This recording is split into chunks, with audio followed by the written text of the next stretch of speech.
c'est dans la basilique de Saint-Denis, au nord de Paris, que reposent les restes des rois français du Moyen-Âge. En ce temps-là, la société était clairement structurée. En haut de l'échelle sociale, les dirigeants, noblesse et clergé, et en bas, la populace. Mais à la fin du XVIIIe siècle, une poignée d'individus éclairés et libéraux s'attaquaient à la traditionnelle autorité du roi et de l'Église. Cette remise en cause débouchait très vite sur un brutal bouleversement de l'ordre social. Les peuples perdaient tout respect pour leur roi, qui soudainement ne régnait plus de par la grâce de Dieu. Leurs tombeaux étaient arrachés à la protection des murs des cathédrales et leurs restes dispersés. Des églises étaient détruites, les pierres de leurs murs utilisées comme matériaux de construction. Considérés comme des soutiens du pouvoir, prêtres et évêques devenaient les victimes de la vindicte populaire. Toute révolution a ses propres règles, généralement sanglantes. À son apogée, la Révolution française allait traîner des centaines de membres du clergé sur l'échafaud. Un contemporain témoignait ainsi: « Cette fois, c'est l'abbé Berthaud qu'on a emmené au massacre. Les révoltants colibés des spectateurs ajoutaient encore à la douleur de cette mort. Aussi horrible que ce soit, c'est devenu encore plus affreux à cause de la vue de tant de sang versé. » À Fréjus, sur la côte méditerranéenne, la Révolution donnait aux pêcheurs le privilège de porter les armes. Un droit dont ces hommes sont encore fiers aujourd'hui. Mais cela fait bien longtemps que les gens n'ont plus de prétexte révolutionnaire pour tirer des coups de feu. Aujourd'hui, les pêcheurs déchargent leurs armes pour invoquer la protection des saints. Signe de reconnaissance des esclaves libérés de la Rome antique, le chapeau phrygien devenait l'emblème de la Révolution française et de la liberté. Je te baptise au nom du Père et du Fils. Le peuple et l'Église ont depuis longtemps oublié leurs griefs et les symboles révolutionnaires se mêlent aujourd'hui au rite chrétien. Ce cortège avec bannières et statues honore la Vierge Marie, sainte patronne et protectrice des hommes de mer. Les signes de la Révolution sont depuis longtemps entrés dans le folklore.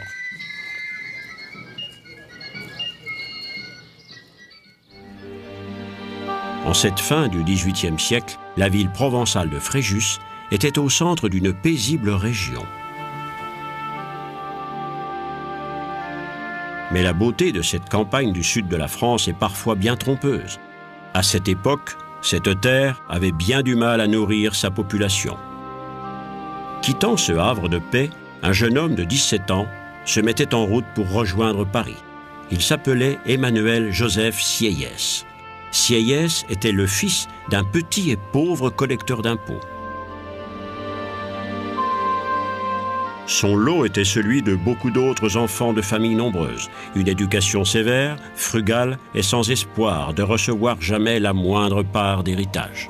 Son chemin le menait donc directement de sa ville natale au séminaire et à la prêtrise à Paris. D'ici, il écrirait plus tard à son père: « Cher père, vous m'avez envoyé dans cette voie. Soit je serai capable de m'en accommoder, soit je sombrerai. » Sieyès commençait ses études de théologie au séminaire Saint-Sulpice.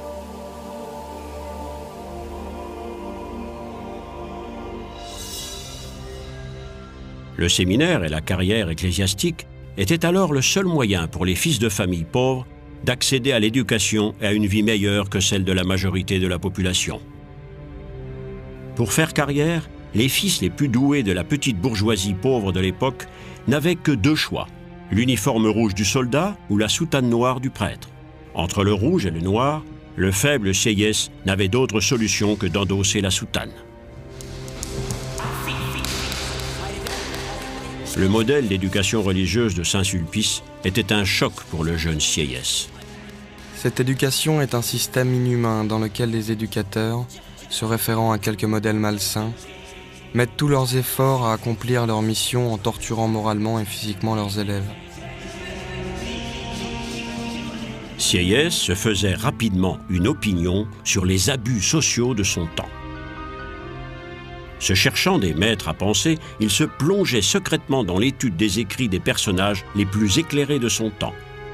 Il lisait Diderot, pour qui toute croyance allant au-delà de la raison était superstition et dont les sévères critiques de l'Église catholique avaient des parfums d'athéisme. ou Rousseau, qui s'opposait à toute forme de dogmatisme religieux. Les croyances traditionnelles étaient de plus en plus mises en doute. Intronisé prêtre, Sieyès était nommé vicaire général du diocèse de Chartres, un des plus vieux centres catholiques du nord de la France.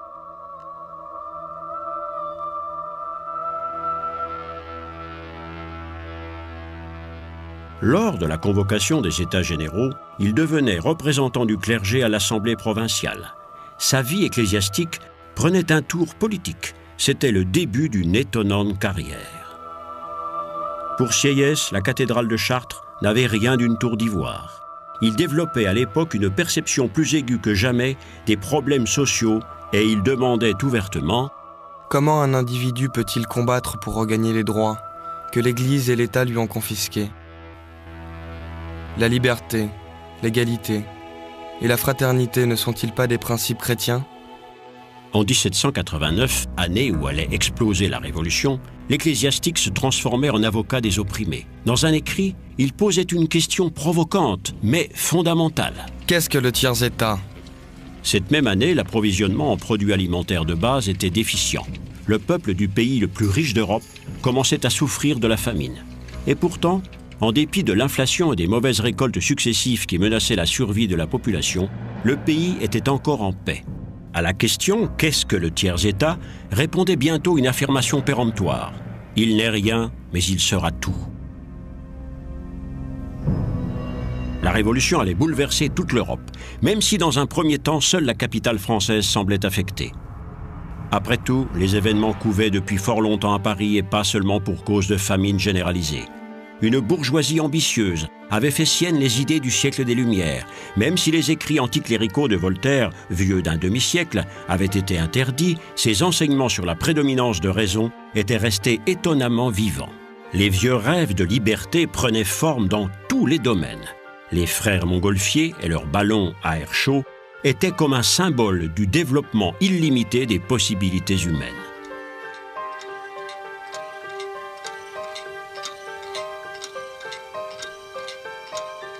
Les temps étaient mûrs pour le changement. Les raisons ne manquaient pas de se battre pour une vie meilleure et un ordre social plus juste dans la France pré-révolutionnaire. L'aristocratie se prélassait dans ses salons, oublieuse des problèmes et de la pauvreté du peuple.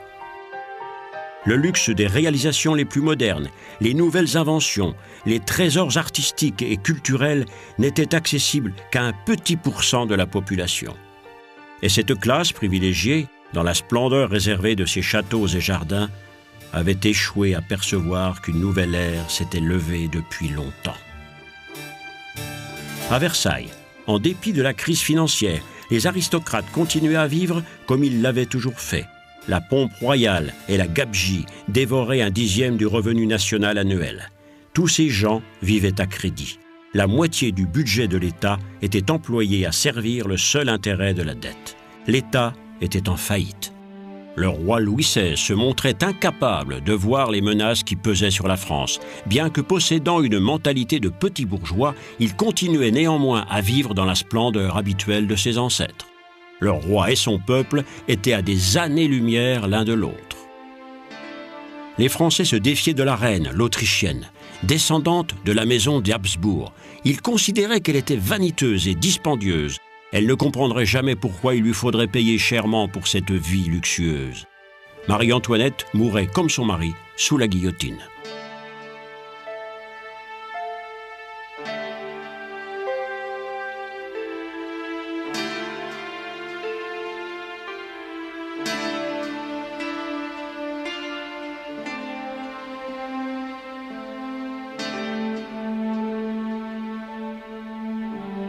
La noblesse qui s'affichait au fronton des monuments et considérait le royaume comme de droit divin, refusait de voir la famine touchant les populations urbaines et la misère des paysans.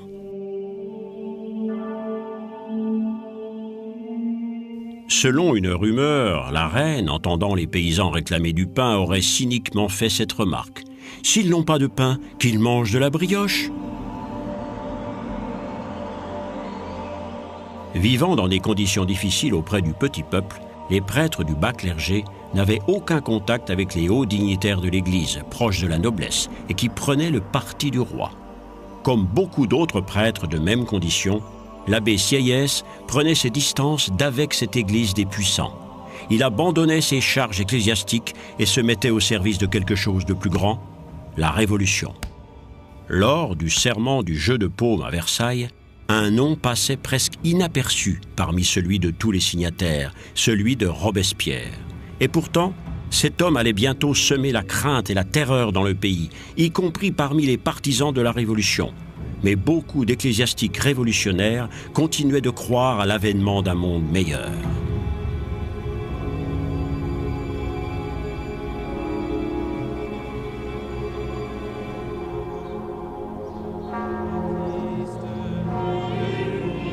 Une utopie ? Plutôt une vision concrète, car les bouleversements radicaux de 1789 donneraient bientôt une nouvelle image de l'Église de France, avec des conséquences qui durent encore à ce jour. Tous les biens de l'Église, y compris ceux des ordres monastiques, étaient nationalisés avec l'approbation de nombreux membres du clergé. La culture et l'Église ne pouvaient exister que pour servir le peuple et la nation. Telle était la révolution constitutionnelle radicale pour laquelle il luttait. Dans la rue, les choses empiraient. Les gens commençaient à faire leur propre révolution avec pour objectif le pain et la destruction des symboles détestés du pouvoir. Dans une tentative de démonstration de force, le roi ordonnait au maréchal de Broglie d'encercler Paris avec ses gardes étrangers et de remplir les arsenaux. Bientôt, Paris devenait un camp armé. Comme une étincelle dans un baril de poudre, les guichets d'octroi aux limites de la ville étaient incendiés, libérant la haine refoulée de la population. Des foules déchaînées, enfonçant les portes des Invalides, s'emparaient de 32 000 fusils et de 27 canons. La plèbe était maintenant armée. Le 14 juillet, le peuple de Paris s'emparait de la Bastille, forteresse royale désarmée, mais synonyme d'asservissement, devenue le symbole méprisé de la tyrannie totalitaire.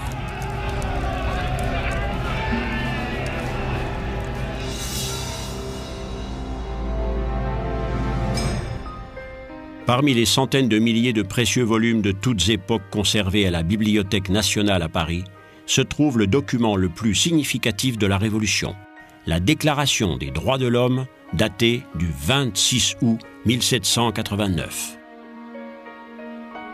Les représentants du peuple français, constitués en Assemblée nationale, considèrent que l'ignorance, l'oubli ou le mépris des droits de l'homme sont les seules causes des malheurs publics et de la corruption des gouvernements.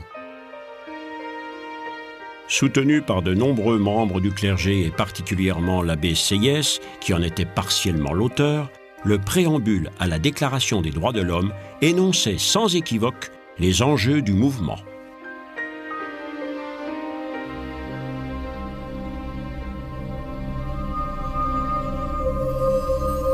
Bleu, blanc, rouge, les couleurs de la Révolution.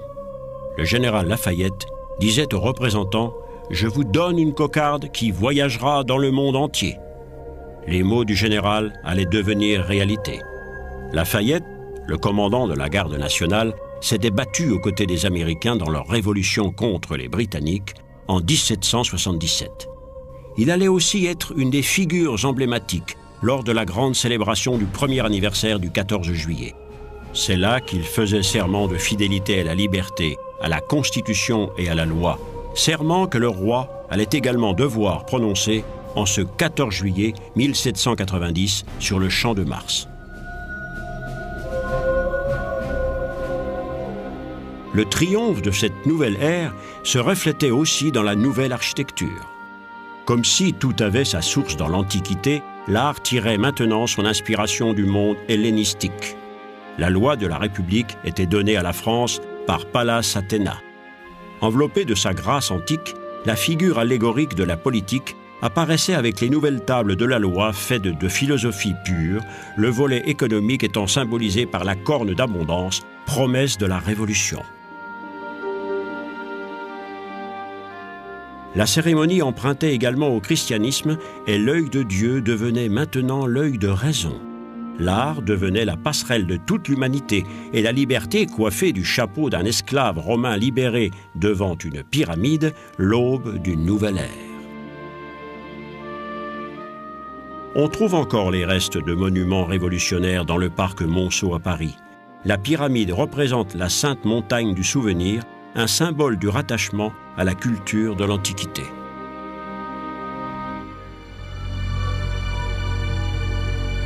L'éruption révolutionnaire faisait à la fois référence à la tradition de l'Antiquité et à la modernité. Des rêves enthousiastes s'élançaient à l'assaut du ciel. Les premiers vols de ballons à air chaud annonçaient la conquête des cieux sous l'œil attentif des militaires. Car la révolution, menacée de l'intérieur, l'était aussi particulièrement de l'extérieur. Elle avait mis en jeu le principe monarchique, socle sur lequel toute l'Europe s'était jusqu'alors construite et maintenue. L'Autriche et la Prusse menaçaient de rentrer en guerre si les révolutionnaires osaient porter la main sur leur roi. Le 21 juin 1791, le roi était arrêté alors qu'il tentait de fuir la France, confortant ainsi la croyance populaire d'un complot aristocratique. Certains demandant qu'il soit jugé pour haute trahison, les relations avec l'étranger atteignaient un seuil critique.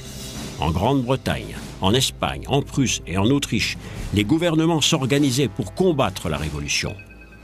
Mais après 2 années de désordre, l'armée française était dans un état pitoyable. La moitié des officiers avaient émigré, beaucoup étaient passés à l'ennemi. Avec le recrutement de nouveaux soldats dans toutes les couches de la société, l'Europe voyait se constituer la première armée patriotique nationale. Les volontaires marseillais arrivaient à Paris au rythme d'un chant guerrier qui deviendrait l'hymne national français, la Marseillaise. Le souffle révolutionnaire se propagerait partout en Europe au son de cette mélodie.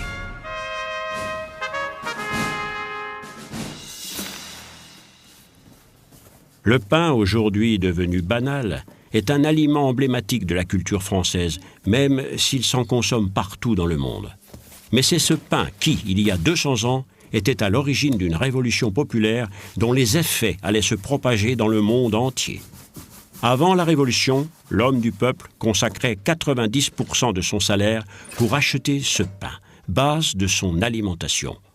On comprend que la pénurie de farine ait poussé les gens au désespoir. Pendant les journées révolutionnaires, ce pain allait donner naissance à un célèbre slogan. Le 5 octobre 1789, la population en armes ramenait le roi et sa famille de Versailles à Paris en criant « Nous ne manquerons plus de pain, nous ramenons le boulanger, la boulangère et le petit mitron !» Accusé de haute trahison, Louis XVI quittait Versailles sous bonne escorte pour ne plus jamais y revenir. Le roi était maintenant devenu le symbole de la contre-révolution. N'était-il pas celui qui tirait toutes les ficelles d'une société de marionnettes ? Cardinaux, ministres, nobles, officiers, fonctionnaires, tous étouffaient l'arbre de la liberté, moissonnant les fruits du travail du peuple.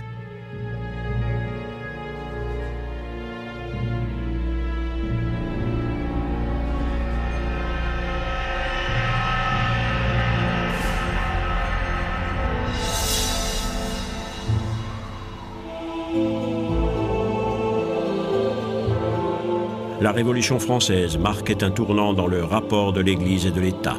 Depuis l'époque de Jésus, les questions religieuses avaient déterminé la vie quotidienne des peuples et la vie politique des nations. L'Église médiévale et ses évêques s'étaient imposés dans les questions d'ordre temporel et la culture était pénétrée du dogme chrétien.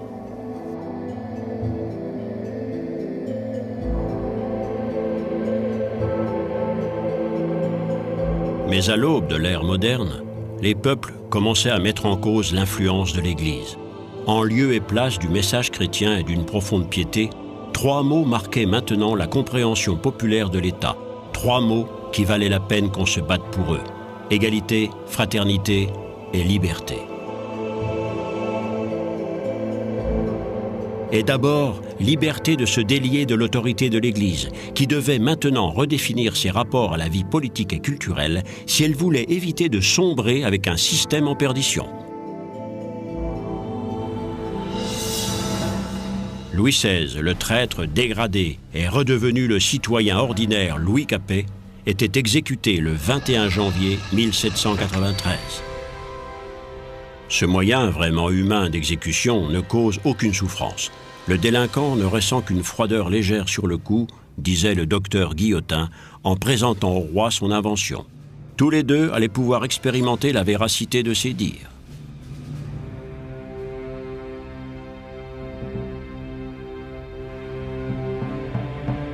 Pour une grande partie de la population, la reine Marie-Antoinette était le vampire de la France. Elle était incarcérée à la conciergerie, principale prison de la Révolution que l'on appelait l'antichambre de la guillotine. Marie-Antoinette, soupçonnée de comploter avec les puissances étrangères, était elle aussi condamnée à la peine de mort.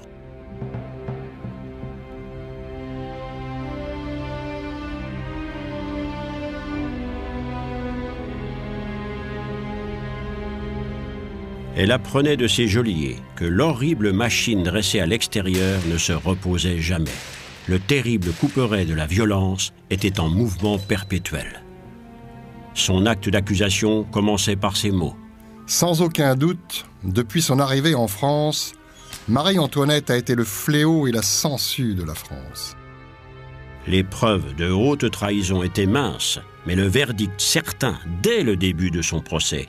Avant de quitter sa cellule, Marie-Antoinette écrivait ces derniers mots. « Je ne peux attendre aucun réconfort spirituel alors que j'ignore s'il existe toujours des prêtres de cette religion.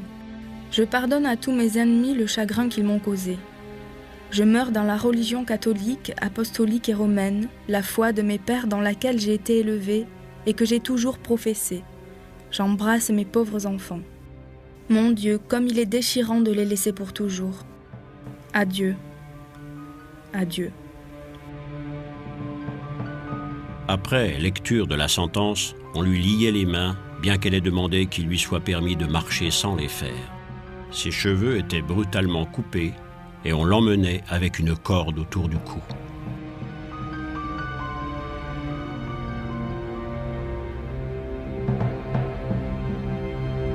30 000 gendarmes montaient la garde alors que la lame tombait en sifflant.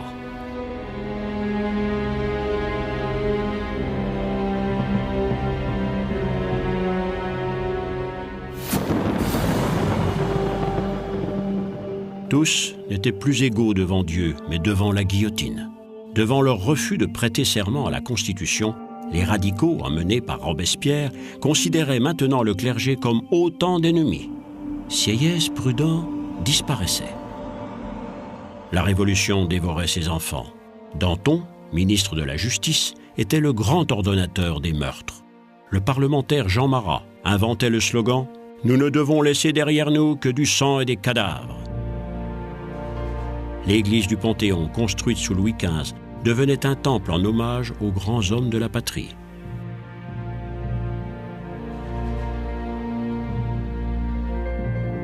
La vieille religion était remplacée par une nouvelle.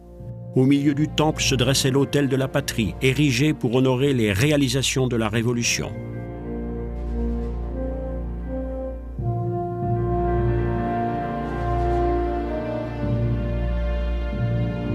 Les nouveaux saints du culte de la raison étaient les grands philosophes de l'époque des Lumières, ceux qui avaient développé l'idée de liberté.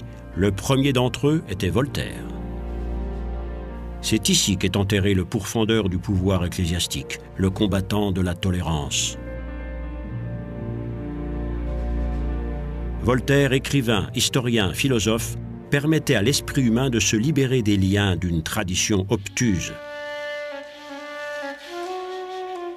La tombe de Rousseau, autre grand penseur du siècle des Lumières. Comme Voltaire, il disparaissait plus d'une décennie avant la Révolution. Rousseau rêvait d'une nation dans laquelle les droits de l'individu seraient à égalité avec les droits de la communauté. Il considérait la condition naturelle de l'humanité comme propice au bonheur, les causes de sa déchéance s'appelant l'État, la culture et la propriété. Ayant grandi en Suisse, fils d'un horloger huguenot, et d'une genevoise calviniste, il s'enfuit en France à l'âge de 16 ans.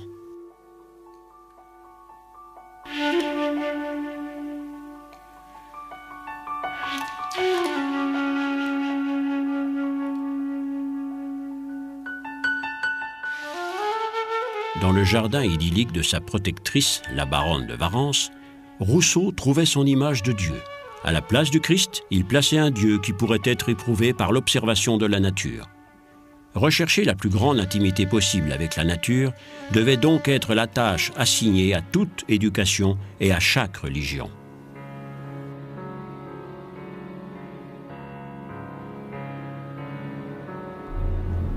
Il fallait un Robespierre et sa soif illimitée de pouvoir pour pervertir la philosophie humaniste et romantique de ce philosophe des Lumières. Un certificat d'adhésion au club des Jacobins, un groupe de révolutionnaires radicaux. Les partisans de Robespierre excluaient tous ceux qui ne partageaient pas leurs idées. La terreur, devenue mode de gouvernement, se tournait de plus en plus contre ses propres membres, contre les traîtres en son propre sein. Aucun n'était épargné. Les prisons se remplissaient. Vers la fin du régime de terreur, environ 17 000 têtes tombaient dans la seule ville de Paris. Un témoin oculaire nous a laissé une description du macabre spectacle. Après qu'il l'ait tiré sur l'échafaud, il a regardé le bourreau, la planche et les instruments meurtriers. De la foule assemblée est monté un hurlement bestial. La brutalité de l'exécution a été considérablement atténuée par la vitesse à laquelle elle a eu lieu. Le bourreau et ses aides avaient tout préparé. Le sacrifice pouvait commencer. Il a empoigné sa victime par un bras pendant qu'un de ses aides, le plus grand, lui prenait l'autre bras et que le deuxième assistant lui empoignait les jambes. Immédiatement, il était couché face contre terre.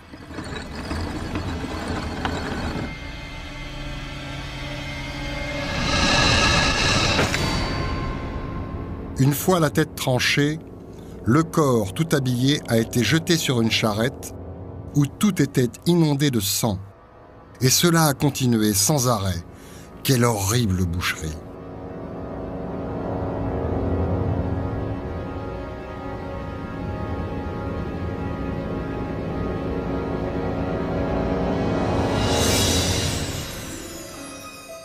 Saint-Sulpice, l'ancien séminaire de Sieyès, était exproprié.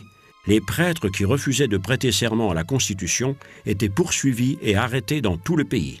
30 000 partaient en exil, 2 000 étaient expulsés, des centaines exécutés.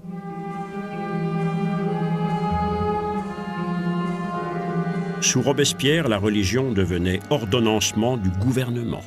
Le despote se transformait en saint d'une église qui n'avait d'autre Dieu que la raison. Le couvent de l'ordre des Carmélites était reconverti en prison en 1792. Ce lieu allait être le théâtre d'un meurtre massif, dont les traces sont toujours visibles à ce jour. Ici reposent les dépouilles terrestres de 150 prêtres. Le massacre, qui avait lieu derrière les murs du cloître, durerait 3 heures. La violence aveugle au nom de la Révolution. Les crânes et les os témoignent de la rage des meurtriers.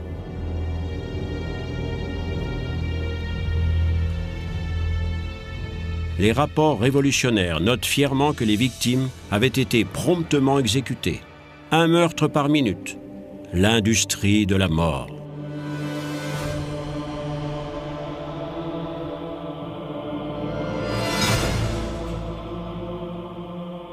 Les murs du couvent portent encore les plaies de ce meurtre massif.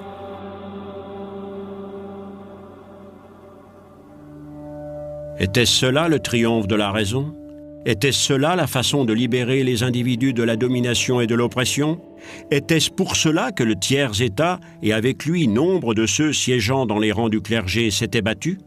Était-ce cela l'aboutissement logique d'une constitution qui, sous de beaux mots, invoquait les droits de l'homme ?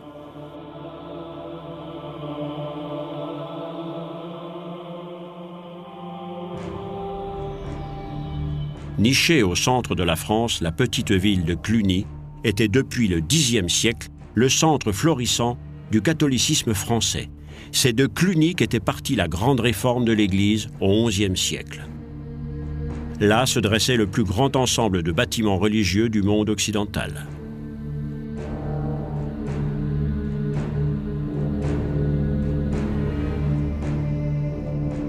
À Cluny, la ferveur révolutionnaire allait tourner en folie furieuse.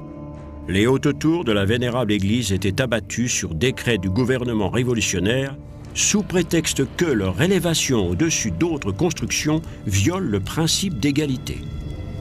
L'armée révolutionnaire mettait le feu au mobilier et détruisait les statues. Tous les bâtiments de l'immense complexe monastique et les églises étaient rasés, les quelques bâtiments restants utilisés comme écuries. Cluny, le symbole d'une foi catholique millénaire en terre de France, devenait une carrière de pierre. L'œuvre des compagnons bâtisseurs du Moyen-Âge redevenait matériau de construction vendu aux plus offrants.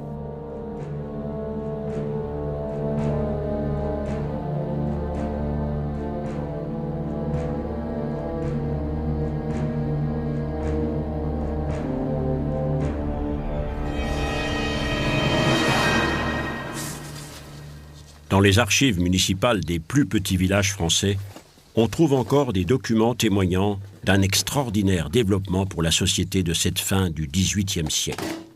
Le registre d'état civil est un parfait exemple de la reprise en main par l'État de charges auparavant remplies par l'Église. Le baptême, le mariage, la mort devenaient soudainement des événements relevant des autorités civiles. Dans l'agitation de la fureur révolutionnaire, tout devait changer. Le mariage civil remplaçait la consécration des liens sacrés du mariage religieux. Les prêtres pouvaient maintenant se marier. On inventait une nouveauté juridique. Des couples mariés pouvaient maintenant officiellement divorcer, avec la bénédiction de l'État.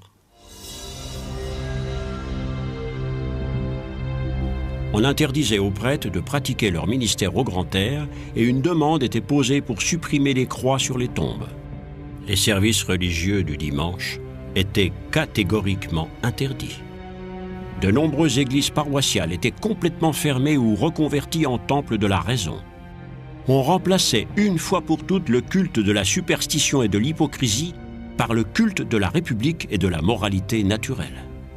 Dans l'ombre, de nombreux cultes mystérieux fleurissaient. Les interdictions pleuvaient, des cimetières étaient abruptement fermés. En Bretagne et en Vendée, les populations résistaient à ces innovations. À Paris, ce mouvement baptisé contre-révolutionnaire ouvrait la voie à de nouvelles brutalités. Le combat faisait rage des deux côtés. Un enfant de 10 ans qui avait crié « Vive la République » était exécuté sur place par les adversaires de la Révolution.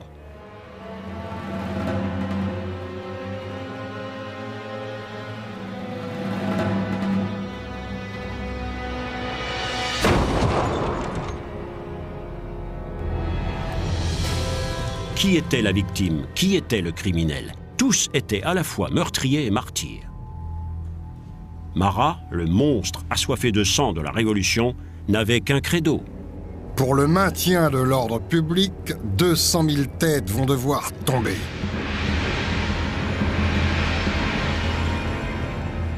Le 13 juillet 1793, une jeune femme nommée Charlotte Corday réussissait, sous un faux prétexte, à se ménager l'accès à ce révolutionnaire impitoyable. Marat, souffrant d'une maladie de peau, passait la plupart de son temps dans son bain. C'est donc là qu'il recevait la jeune femme. Charlotte Corday lui enfonçait un couteau dans la poitrine. Marat, la bête immonde, était morte. Un chroniqueur de l'époque notait « Un chirurgien n'aurait pu faire meilleur travail. » Mais la Révolution en faisait un saint de sa cause. Un culte de Marat s'instaurait. Des monuments, des hôtels même, étaient érigés en son honneur. 29 villes prenaient son nom, que l'on donnait aussi aux enfants nouveau-nés. Son cœur embaumé était exposé dans une urne comme une relique. L'art drapait les réalisations de la Révolution de la noble parure de l'histoire antique. L'an 1 d'une nouvelle ère était célébré par des plaques commémoratives. Le personnage allégorique de la Révolution, saint et puissant comme Hercule, pourfendait l'ange noir de l'obscurantisme, la vieille religion. Les illusions d'un jour naissant.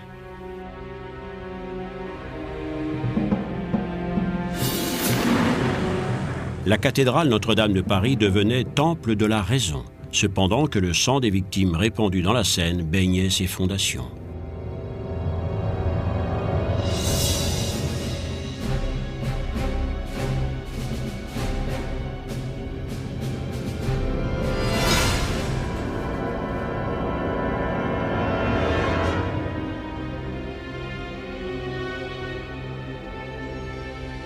Les pierres tombales du cimetière de Picpus ressemblent à un annuaire de la société de cette fin du XVIIIe siècle, toutes les classes de la société s'y côtoyant dans un même silence interrogateur. Les corps des victimes étaient sommairement jetés dans une tombe commune sous le couvert de la nuit, comme ce fut le cas pour les sœurs carmélites du couvent voisin, dont on dit qu'elles allèrent à la mort en chantant.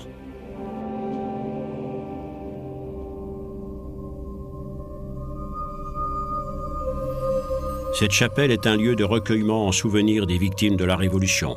Les sœurs de l'ordre de l'adoration de Christ y prient toujours chaque jour pour les exécuter, aussi bien que pour leurs bourreaux. Un lieu de méditation, mais aussi de pardon. Mais en fin de compte, quelle raison y avait-il à cet éclat de violence sans égal, au cours duquel des artisans et des aristocrates, des prêtres et des princes, des citoyens et des pauvres, des enfants et des femmes allaient périr en victimes? Ce nettoyage radical était-il la seule voie permettant à la République de survivre? Était-ce la résultante d'un amour fanatique du pouvoir? Était-ce de la paranoïa ou confusion de la justice avec la terreur? Ou était-ce simplement une crise de folie sadique? À toutes ces questions, les nonnes de Picpus répondent par la prière. Mais la Révolution tirait à sa fin. Danton, qui avait fait exécuter des milliers de personnes, montait lui-même sur l'échafaud, suivi de peu par ses acolytes, dont le plus célèbre d'entre eux, Robespierre lui-même. La mortelle machine de la Révolution était reléguée sur les étagères d'un placard de l'histoire. Mais les effets de la terreur sur l'âme humaine allaient continuer quelque temps de propager d'étranges ondes concentriques. Les rapports font état de danses solennelles. Des femmes qui avaient perdu des parents sous la guillotine exécutaient de prétendues danses des victimes pour perpétuer le souvenir et célébrer leur propre survie.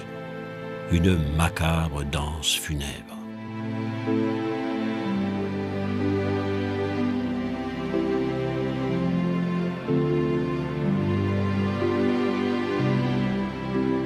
L'une d'entre ces femmes s'appelait Joséphine de Beauharnais, la belle métisse que Bonaparte allait épouser.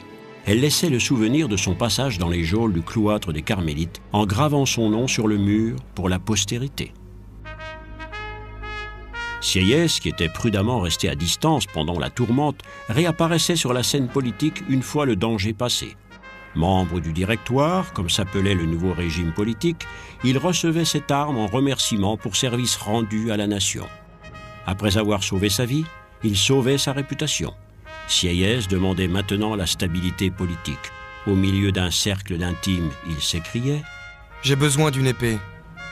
Mais qui la tiendra ?» Un jeune et ambitieux général de 27 ans allait répondre à son appel. Le 10 novembre 1799, Bonaparte s'emparait des rênes du pouvoir. Bonaparte réorganisait le pays après les désordres révolutionnaires. En 1804, il donnait à la France et à l'Europe un nouveau code de loi moderne, le Code Napoléon.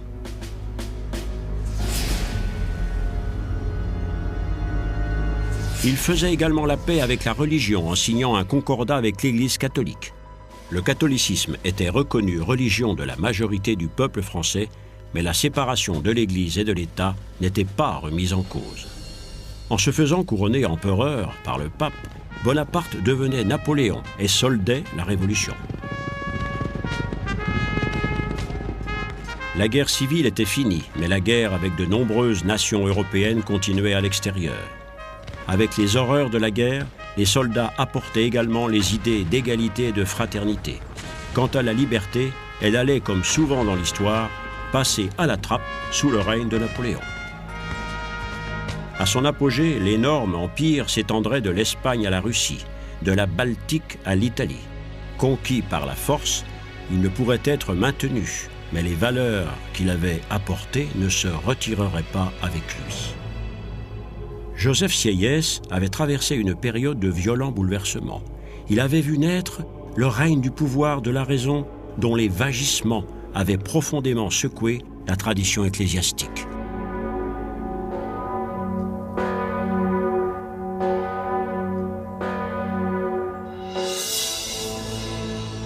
Au sortir de cette période, l'énorme innovation qu'était la séparation de l'Église et de l'État devenait irréversible.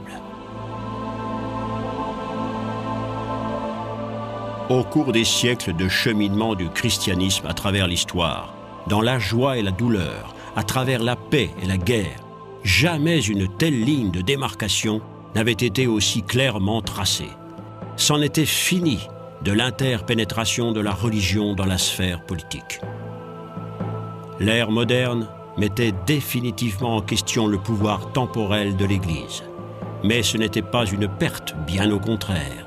Ce faisant, le christianisme retrouvait enfin la possibilité de se concentrer librement sur le message du Christ.